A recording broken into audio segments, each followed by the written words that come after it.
Here we are on Dusk Towers. Or not Dusk Towers, oh my god. I'm like, now this is how we know that we're getting later on in the night. I'm just like saying Dusk Towers. Oh man. Well, it's King's Angel Station. That was Maru. Yep, and his opponent, of course, is Zest. But yeah, I mean, we have so many Dusk Tower games that I don't blame you for your mistake. I'd never blame you. Yeah. Thanks. Thanks for not holding me to a higher standard. I won't hold you accountable for these the amount of casting you and I have already done, yes. And we're just barely scratching the halfway point. Well, we're getting close. You know, we have less games here in the second half, so by one. Yeah, by one. Well, by two.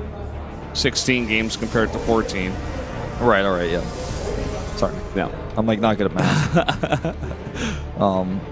I actually. It's fine. I don't blame you. I won't hold you accountable. I met Keller in Stockholm, and I told him he'd be proud of me because I've been doing better with my group stuff ever since he was gone. Like I started to get it together because I relied on him before, you know. But then I had to do this with you, and you also now get it. So like we're both on fire with this normally, but in this case, I miscalculated the number of games we have left. I'm not perfect yet, but I'm doing much better. You're getting there. Those of you who used to watch me cast the up and downs, you'd see like me be like, no, I'm pretty sure he needs to win the next 2 games, and he gets out no matter what. And Keller really gives me a look of like he's already out of the group, like he can't even, or he's already lost, he can't get out no matter what. Like he has a face palm, and I'm like, yeah, what he said, I was totally wrong. But that was a long time ago. Yeah, a long time ago. You guys have reunited on the Heroes front. I assume that's pretty fun. Yeah, to get back together with actually, it was a great pleasure working with Keller again.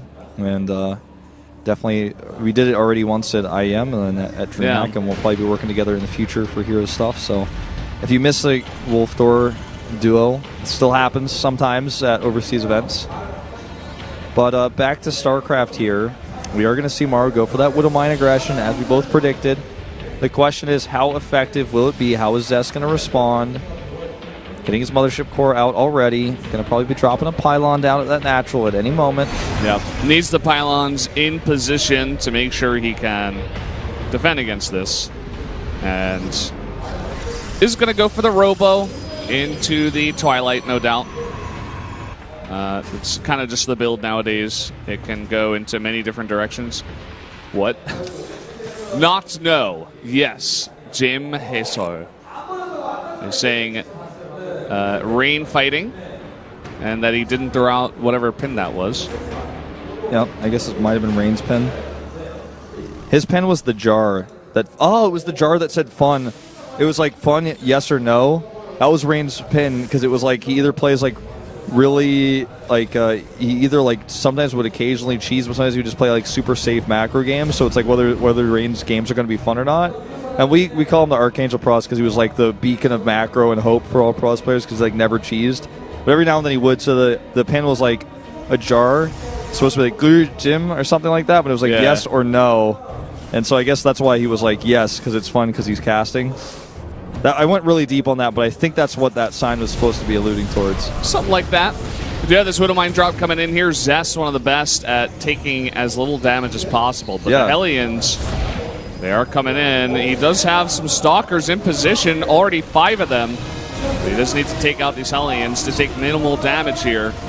Okay, well, he's fighting against the Marines instead. The Hellion does line up a few probe shots there. A few more would have done more kills in total, but pretty solid defense. This Widow Mine here, he's trying to kill it with the... so close there. But that was really well done. As you mentioned, one of the best at defending this. He had his Stalkers waiting for the medevac. He knew the path it was going to take. He's trying to intercept this Liberator. Just a bit too slow. But you know what? He could actually just pull probes away here and continue with his attack, and I think that's exactly what he's going to do. Maru needs to set up a bunker. He's trying to get a siege tank up. There's the bunker. There's not much here from Maru. I mean, everything is across the map. He's got 4 Marines, and that's not going to do a great job against 4 this Marines. many Stalkers. Bunker's not finished yet. He's going to target it down, and down it goes. No cancel either.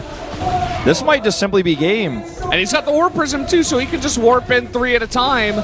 And there's not much that Maru can do about it. He can deny mining all he wants, but he's losing his main. Well, he also doesn't have mining at home either, on one of his bases. Whereas Zest will always be able to mine from one, but he has this better army. Nice scan here. It's going to take away some vision. From here, he might be able to get in on top of that siege tank using the warp prism as well. Good tank back micro here from Maru. Oh, and he's just microing using the warp prism. He doesn't have blink, but he basically does, essentially having blink with these stalkers. Yeah, you don't need blink. Just use the warp prism. No, easy peasy. It's less pinpointed, but it doesn't have a cooldown. So yeah. And Zest, meanwhile, is still having trouble back at his base dealing with this Liberator. He will eventually clean it up now. Yeah, finding the right angle here. Maru a little bit late on the unsiege, but this is a win overall for Zest because he has 2 mining bases now. They could split his probes between the 2. He's going to kill a reactor. His pressure isn't going to end, really. Well, I guess it is going to end here. I was going to say it really until Maru pushes down. And he's going to allow that and move away. The scary thing about doing pressure like this is when there's medevacs out, even though you can technically stay here basically forever, with all your stalkers and keep doing damage, if the medevac full of Marines comes out and you're not ready for it, then you could lose a lot of probes at home. So just going to keep a minimal amount of stalkers here. Instead of sending them home, though, he's going to continue to drop with them here into the main base, doing an adept warp in as well. Siege tank being repositioned. And he can't get on top of that. It's too far away. Too many Marines to buffer. Meanwhile, at the front, he's going to get underneath the Liberator and the tank. Oh, man. This is just starting to snowball. Yeah. He's doing so much damage with this, denying so much mining time. Now that he's retaken his main, too, he can tech into Twilight. All these mules just got dropped into the harass. He thought he was going to leave with that prism, but he did not. Zest doesn't leave, man.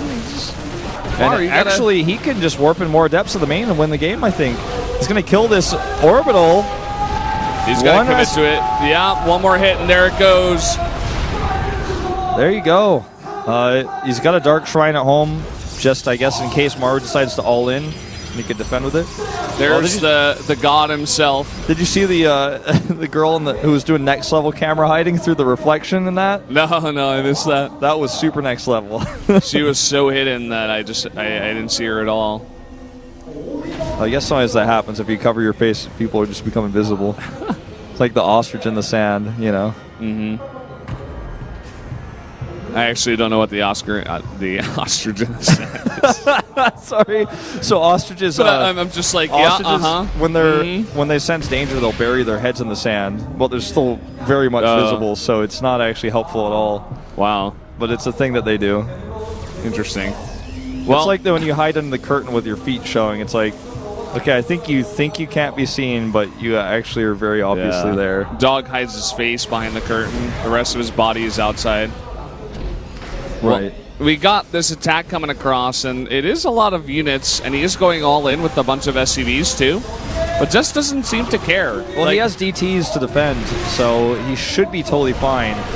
Like, one scan used here. How many scans can he really use to make this push work? He's going to turret push. It's going to make it harder to defend for sure, but he's taking already damage from these overcharges.